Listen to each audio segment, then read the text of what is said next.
क्या हाल चाल मित्रों, कैसे हो आप सब। आई होप कि आप सभी अच्छे होंगे। हालांकि ठंड तो बहुत ज़्यादा पड़ रही है, मौसम बहुत ज़्यादा बेकार हुआ पड़ा है। अपना ख्याल रखो, सुरक्षित रहो, बचे रहो और इसी तरीके की हम वीडियोस बनाते रहेंगे, ठीक है, ताकि आप और अच्छे हो सको, मानसिक रूप से अच्छे हो सको, ठीक है। आज की इस वीडियो में हम एक बहुत ही सुंदर से विषय को उठाने वाले हैं और इस पर मैं चर्चा करने वाला हूँ कि कैसे आप इस विषय से, ये जो इच्छाओं की एक दौड़ होती है, इससे आप बाहर निकलो, ठीक है। ये तो बहुत बड़ी बात होगी। आज के इस वीडियो में हम बात करने वाले हैं कि डिप्रेशन, जो चिंता होती है, चिंता से डिप्रेशन आता है और डिप्रेशन से बीमारियां होती हैं।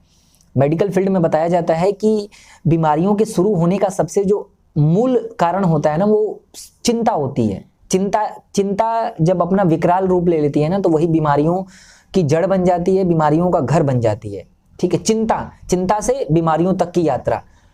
और वो कहा जाता है ना, एक कहावत है कि चिंता चिता के समान होती है। चिंता आपको चिता पे ले जाकर के बैठा देगी। आपके जो मरने की जो स्पीड है वो चिंता करने से बहुत तेज हो जाती है, बहुत रफ्तार में अब आपके मरने की प्रक्रिया शुरू हो जाती है।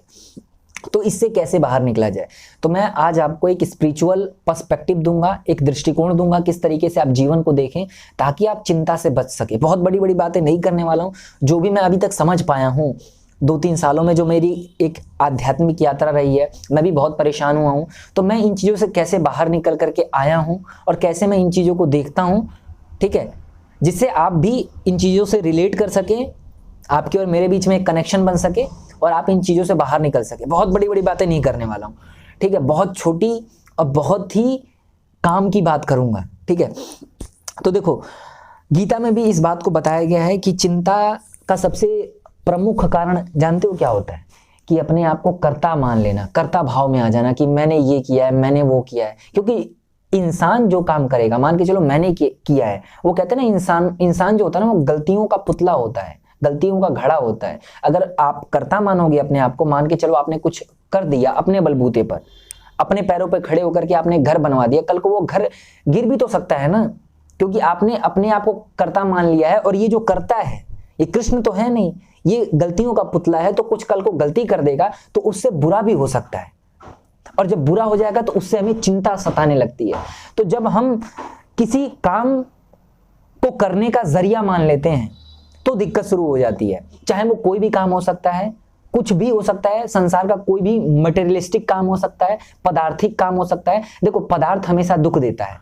ये देह है ना, ये पदार्थ से बनी हुई है और पदार्थ हमेशा दुखों का घर होता है। इसलिए तो भगवान को चिन्मय कहा गया है ना, अनंत कहा गया है।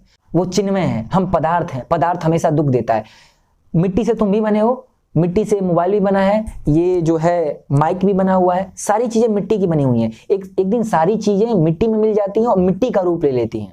तो हम भी तो उसी के बने हुए हैं, लेकिन हमारे भीतर एक ऐसा बैठा हुआ है जो कि चिन्मय है। एक ऐसा है जिसे ना तो हमने कभी महसूस करने की कोशिश की है और ना ही कभी उसे समझा है। और जिस दिन हम उसको समझ जाते हैं और कर्ता के भाव से मुक्त हो जाते हैं, जब ये कहते हैं कि मेरे माध्यम से कृष्ण ने ये काम करवाया है, घर बनवाया है, शादी करवाई है, मंदिर बनवाया है, या फिर ये करवाया है, वो करवाया है, जब आप कर्ता भाव कृष्ण के ऊपर समर्पित कर देते हो, कर्ता भाव स्वयं नहीं लेते हो, जो किया सब उसने किया, अच्छा किया तो उसने किया, बुरा किया तो उसने किया, मैं तो निमित्त मात्र था, मेरे माध्यम से हुआ। मान के चलो कल आपने घर बनवाया, वही एग्जांपल उठाते हैं, कल को आपने वो घर बनवाया तो आपने कर्ता किसको माना? कृष्ण को मान दिया है। और सपोज दैट कल को वो घर गिर भी गया तो भी आपने कर्ता कृष्ण को माना, तो दुख कहां?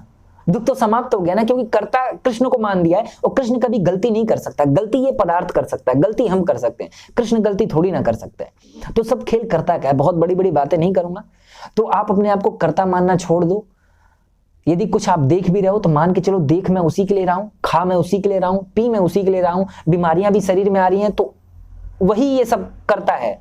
वो कहते हैं ना कि अस्तित्व में एक फूल भी खिलता है, एक यहां तक कि पत्ता भी गिरता है तो उसकी मर्जी से गिरता है। तो सोचो कि जो तुमने घर बनाया है, जो तुमने गाड़ी खरीदी है, या फिर तुमने आसपास जो अपने ये संसार बसाया है, ये तुमने थोड़ी ना बसाया है, वो वही बसाता है, वही बसाता है, वही उजाड़ता है। रोटी भी वही बनाता है, रोटी भी वही है, रोटी बनाने वाला भी वही है, तावा पे भी वही सिकता है और खाने वाला भी वही है, बनाता भी वही है, खाता भी वही है। जब इस भाव में हम लोग घुस जाते हैं तो फिर चिंता किस बात की यार? चिंता तो खत्म ही हो जाती है ना, चिंता तो बहुत दूर निकल जाती है, क्योंकि करने वाला वही है। और वो जो काम करता है उसमें चूक थोड़ी ना होती है। कृष्ण चूक करना जानता ही नहीं है, चूक तो हम करना जानते हैं ना। और जब हम कर्ता भाव से मुक्त हो जाते हैं और जब हम ये कह देते हैं कि करने वाला भी वही है, बिगाड़ने वाला भी वही है, जीवन देने वाला भी वही है, मृत्यु भी देने वाला वही है, तो फिर जीवन और मृत्यु दोनों ही शानदार हो जाती है और दोनों क्षणों में, दोनों पलों में एक शानदार अभिव्यक्ति बन जाता है। आपका जीवन पूरा एकदम शानदार हो जाता है, गुलाब की तरह आपका जीवन खिल जाता है। तो बस मैं इतनी सी बात करूंगा, बहुत बड़ी बड़ी बात नहीं करने वाला हूं। आई होप कि मैं जो कहना चाहता हूं आपने उसको समझा होगा, ठीक है। तो बस मैं इतना ही कहूंगा, मैं बहुत ज्यादा बात नहीं करने वाला हूं, ठीक है। तो जय श्री राम, जय श्री राधे। चलिए, ठीक है।